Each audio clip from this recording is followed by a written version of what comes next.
Maisha yanazidi kuwa magumu. Nifanyeje mimi?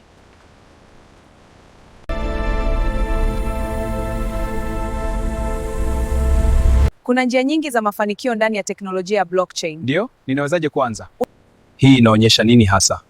Huu ni ulimwengu wa blockchain na ndani yake kuna digital assets. Digital assets kama Bitcoin? Ndio.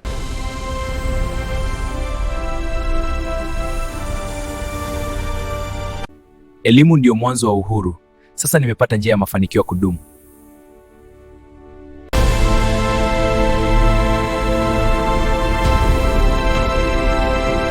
Na wewe unaweza kuondokana na umaskini na kuishi sehemu ya ndoto zako kwa kupitia teknolojia ya blockchain.